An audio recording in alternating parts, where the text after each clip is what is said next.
Over the years, I've amassed quite a few scrapbooks with images that I have collected on various craft and miniatures, partly as just to have reference to look at them, but also with a view to maybe one day making them. All right. And I've got two whole Ryman scrapbooks filled with images from Space 1999 craft, images that I found on the internet. Some of them Martin Bauer was very kindly sent me. So yeah, I've got an awful lot, and there is a section somewhere here. Where is it? Where are we? Here we go. Right. There is a section devoted to Dione's escape craft from the Space 1999 episode, The Last Enemy, one of my favourite stories. And I love this design. And back in the old days, the much missed Eagle Forum, there were pages devoted to identifying the parts for if you wish to make one yourself. And back in those days, somebody was producing pressings of the two main shapes that you need. This main shape here is the underside or throat of the Hawk spacecraft from Space 1999. That's two of them. Martin took two pressings from that, spaced them apart, and then off he went doing his thing, right? And many, many years ago, I don't know how, I can see at the bottom here, 2008. Back in 2008, I had a view to making one. And you can see here my scribbles of what parts you need. Okay, see I've got a question mark there, egg cup. It's never been established as to exactly what that was, and Martin can't remember what that was, but most people seem to think it's an egg cup. So yeah, I got these photos, and as you see, SRN4 is all over it, because that's a hovercraft, and these little hinges on this hatch they're upside down, but if you look that way, there you go, these are actually chairs from out the hovercraft kit. Martin was ingenious for reusing kit parts in unconventional ways. So yeah, I wanted to make one. So, I had the photos. I printed out an awful lot of the talk about what the kit parts are, all right? Because I was going to make one. Somebody was going to produce these, and I don't know if they stopped or my attention wandered, or I realised the cost it would take, because you've got to get the hovercraft, you've got to get the B-29 bomber, and I think you needed two of those because the landing legs were part of that.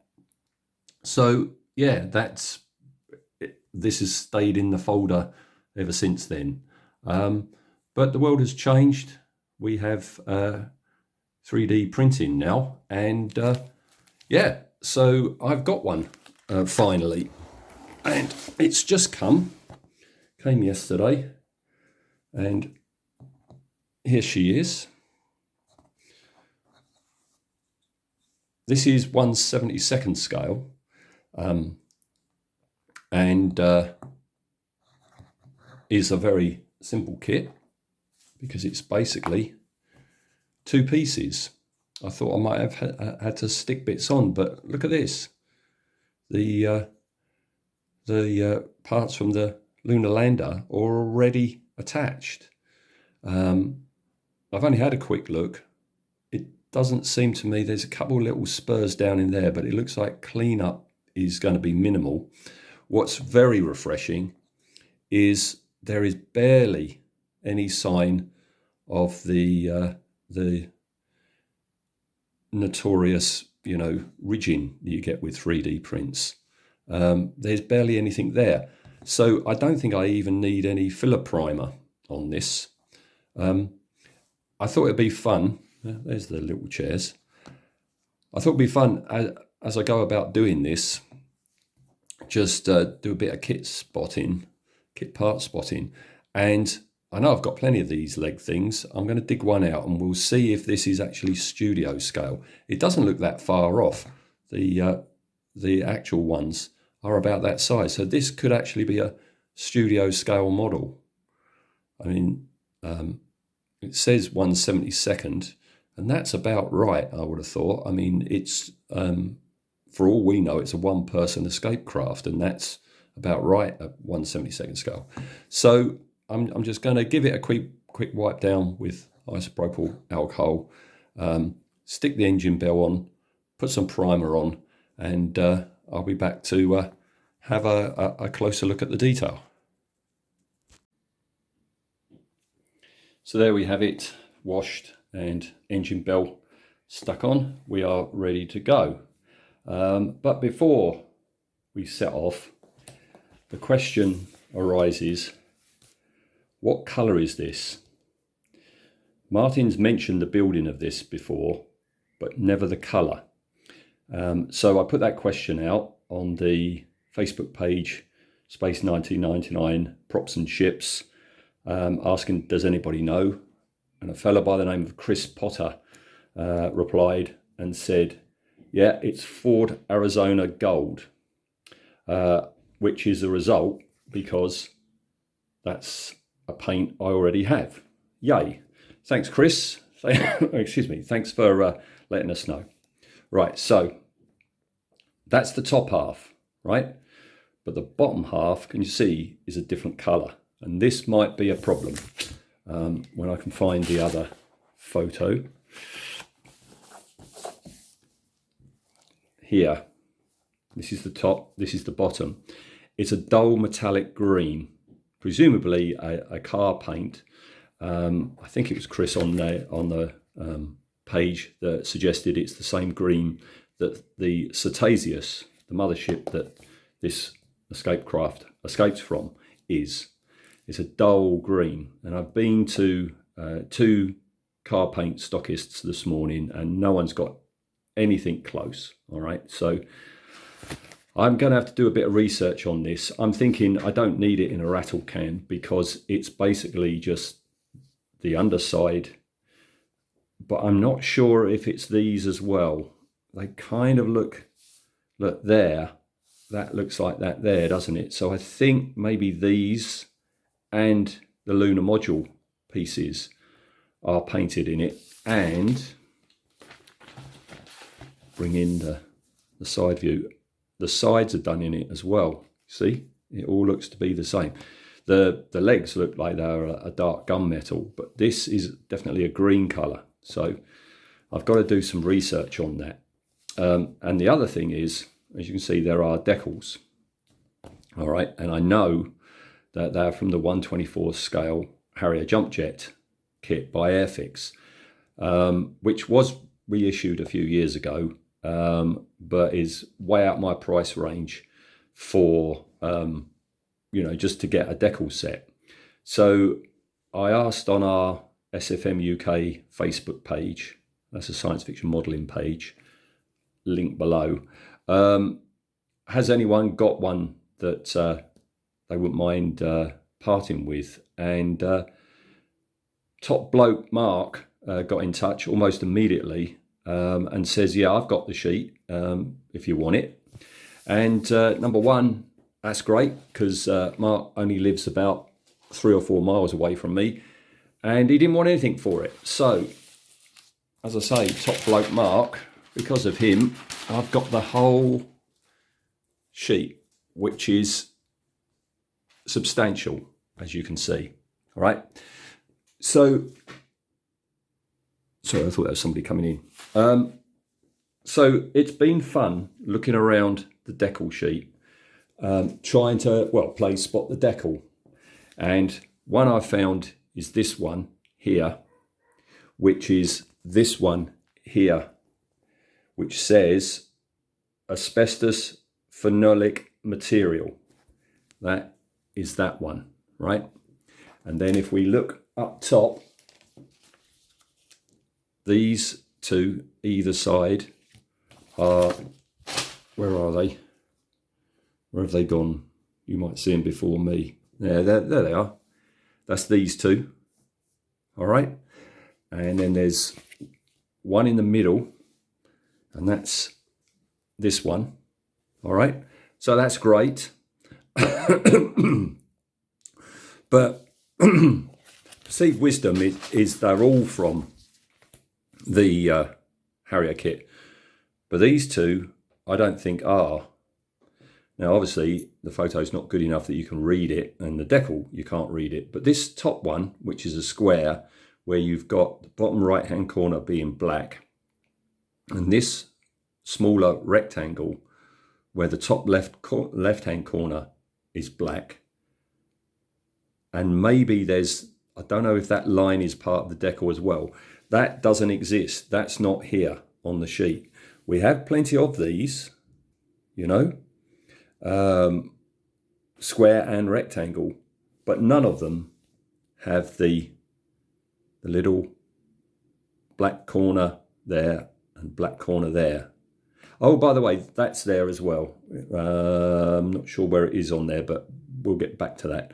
So, yeah, that's a bit of a bind. Thought I'd hit pay dirt with Mark's generous gift, but no. So I think what I might do is just use some of these and infer it. The other thing that I've realised is I thought this was pretty much studio scale. It's not. It's slightly too small. This, the asbestos one, you see, look, it kind of is in line with that upside down chair from the hovercraft kit, and then it goes a little bit past it, okay? But when you look at that, oh, if you look at the decal and then offer it up, it will be going to about there. So I'm going to kind of like put it in the middle. And also it means that these ones here, I'm going to have nearer to the seats. Otherwise they're all going to join up. All right. So yeah, not strictly studio scale. I could hold off putting the decals on, but I'm going to put them on. The other thing is, on the underside, did I say this before? The underside is blank, right? But, God, I've got so many photos.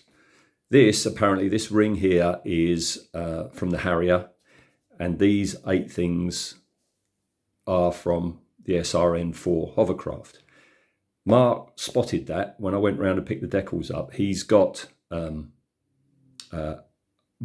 remaining parts of a Harrier jump jet because he made one of the Rebel fleet from Return of the Jedi, and they use that a lot on the ships. And he recognised that part. That part is from the side nozzles on the Harrier. You know, those vents that turn and provide the thrust. It's part of that assembly. Trouble is, Mark has used them. They are on that Rebel ship that he made.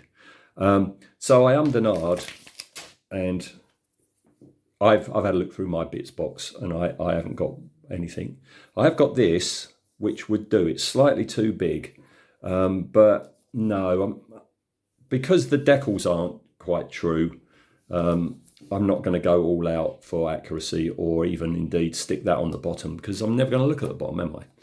So, all right, I'm going to prime this up and then come back with an update.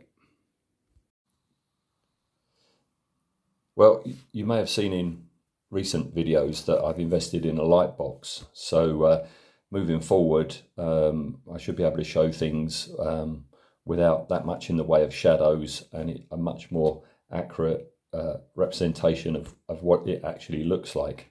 So this is the Arizona gold applied, and you can see what I've done is I've masked up the engine bell at the back and the sides and the underside. And that's because the underside colour and the side colour I'm going to be mixing up, and I figure they're going to be easier to apply over a grey primer, a matte grey primer, than a glossy gold paint, okay? And ditto the engine bell. That's going to be silver, but I still would rather go from a grey. The balls either side are going to be silver as well, but they're going to be easier to do than the big one, all right? So next stage then, remove all the masking, and I'm going to mix up a colour because I cannot find any hint of what Martin used on the underside of this ship, or the Cetasius, which was the same colour as I said before. So I'm going to come back with that all removed and the colour applied. All right, so wish me luck. So the conundrum of what colour is the underside and the side and the back. It seems to be a mid to light, rather dull shade of green, a metallic green, as you can see there. All right, no one seems to know, and also, you know, to spray them up was going to be a big problem. So I'd have to hand paint it, which means mixing one up myself. All right, so what I did was I experimented and I nailed it down to this green,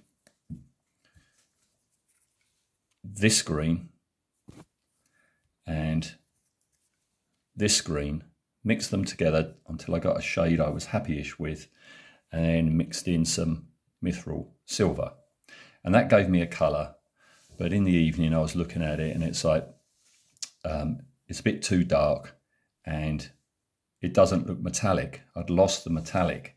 So what I did was just use this colour with far more mithril than before, and it's given me this. Now I don't know if you can see, you should be able to see that there are metallic sparkles in there, and I'm happy with that. Although having said, yeah, I was striving to get the metallic finish. Once those decals are on, this is all going to get a matte varnish finish, so the metalliciness goes away. But I'm pretty happy with the match to that. All right, so that's where we are today. Next stage is pick out all those hovercraft chairs, which I guess are supposed to represent latches. My initial thought was, oh, that's like Humbrol brick red. But my local model shop sell a big old range of paints, and including Humbrol enamels as well as acrylics, and brick red doesn't look anything like it. Okay, so I've got to decide on what I'm going to do for the red for around there, right? Once I've done that, I'll do the decals, then the varnish. Once the varnish is on, I can do the proper metallics. Okay, so that's the underside finished, and all the black segments have been put on and painted there. I've just got to tidy it up, and I've also noticed this one up here is black underneath that piece there, so I've got to pick that out. And once that's done, we're ready for decals. So let's have a little bit of decal talk here. Okay, so this is obviously the decals. These are the decals being used. And I can't remember, it's been a while since I last did a video on this chapter, but I did say, didn't I, that this is slightly smaller than the studio scale. What that has meant is that, when I can find the right one to show you, here we go. So this decal here, directly above that chair there, is this one. Asbestos phenolic material goes there, right? And I don't know if I can do this one-handed, but if I can try and offer it up you look at the one below and there, it's slightly too big, but I'm putting it on anyway. All right.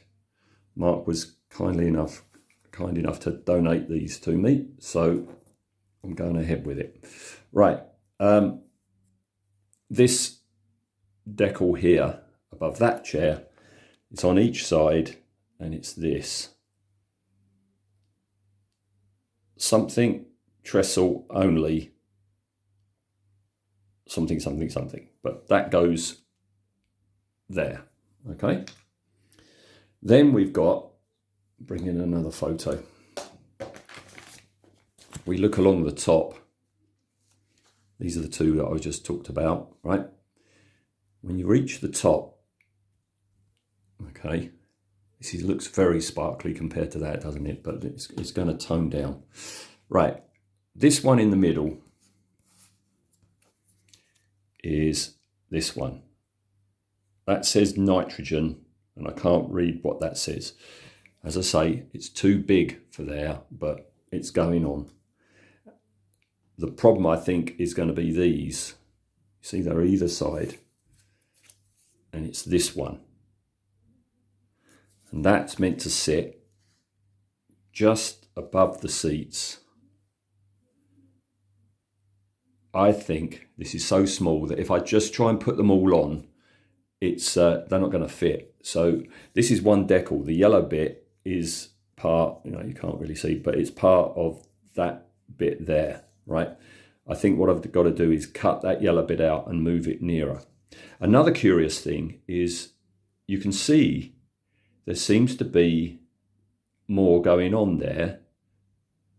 It's not paint scuff or dirtying down like all this stuff here, because it's matched on the other side. There's more writing on that decal and that decal than on this decal. Now, I know this is the reissue Harrier Jump Jet that Mark gave me.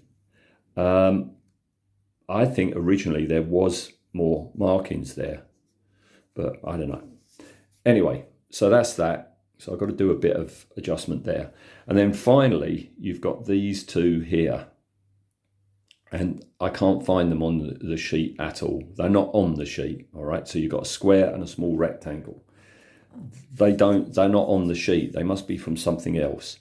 What I'm going to do is, these are off the sheet, and I'm just going to cut them down slightly.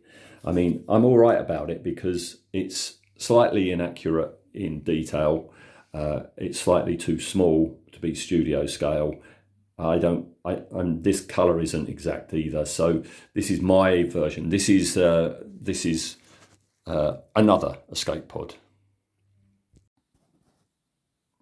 Okay, that's the decals applied, and yeah, they are too big. Thinking about it, I could have taken a photo of them and scaled them down and printed them out on decal paper, but no, I mean, as I say, there are inaccuracies to the model anyway, so it's not a perfect model. And it's the one thing that's going to be on this that is from the actual studio scale original model. All right, so next step is a coat of matte varnish to dull all this down, sealing the decals,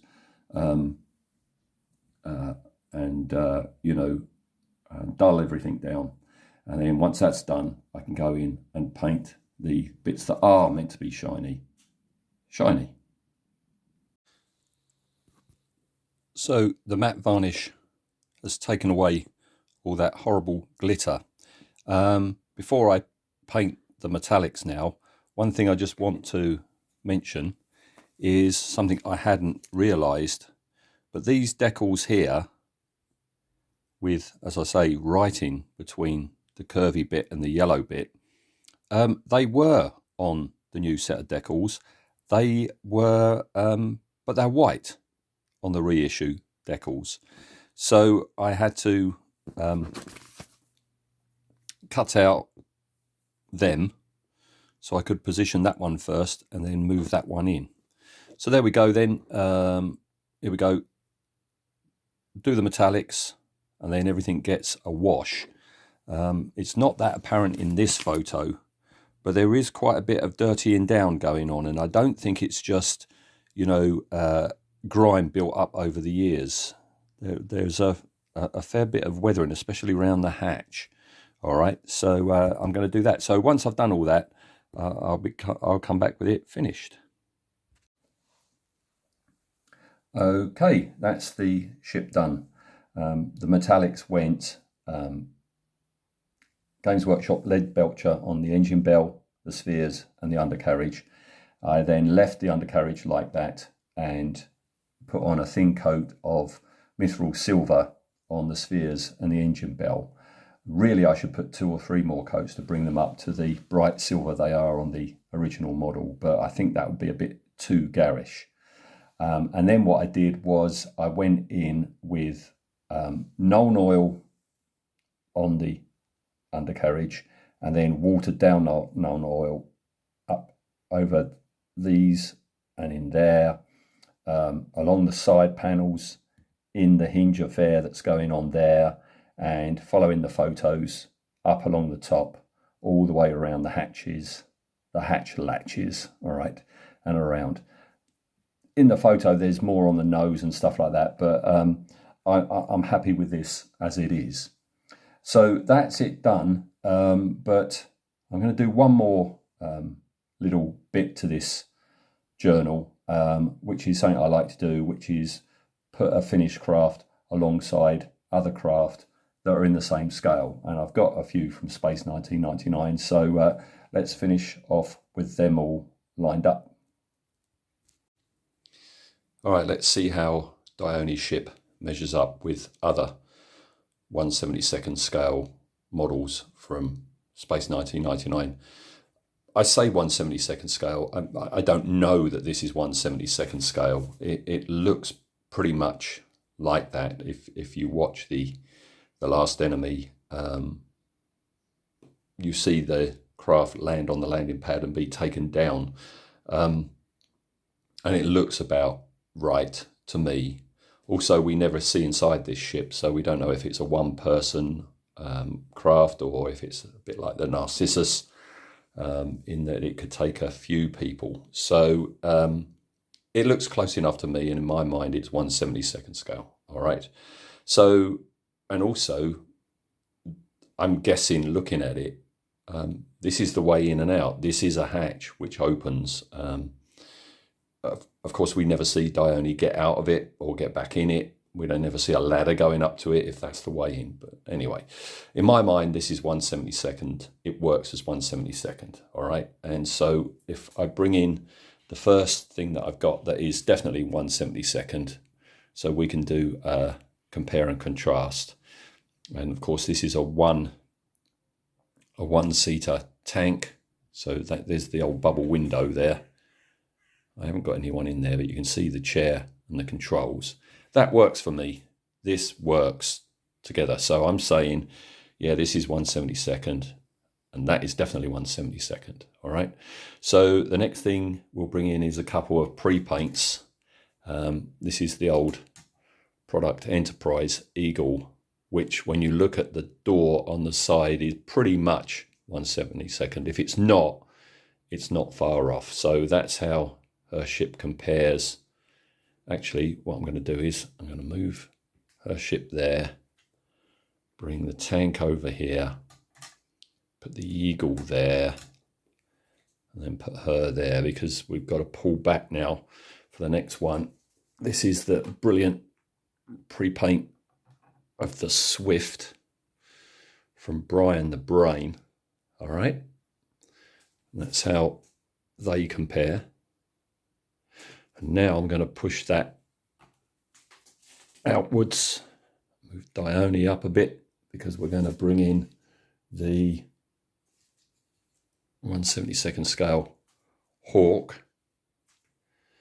So right now, Dione is the only alien craft.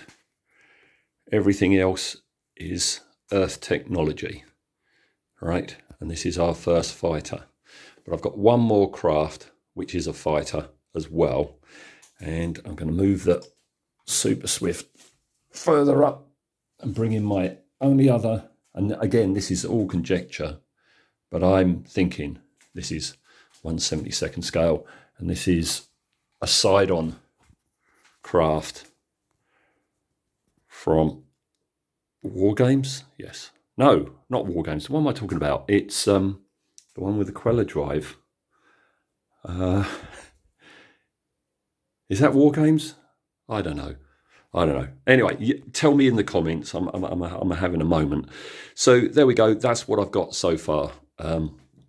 This is how Dione sits amongst all the rest of them. As I said before, really fun little kit. Really enjoyed doing it. And as I'm doing this little video, I have another Space 1999 craft in the pipeline, which is no way 1/72nd scale, and that's going to be fun to discuss that when that arrives. So stay tuned. All right. Okay. Thanks, folks, for watching, and see you next time. It's Voyager's return, isn't it? That's Voyager's return. Just as I pressed stop, the name Voyager's return popped in. So there we go. No need to leave a comment. All right. See you next time.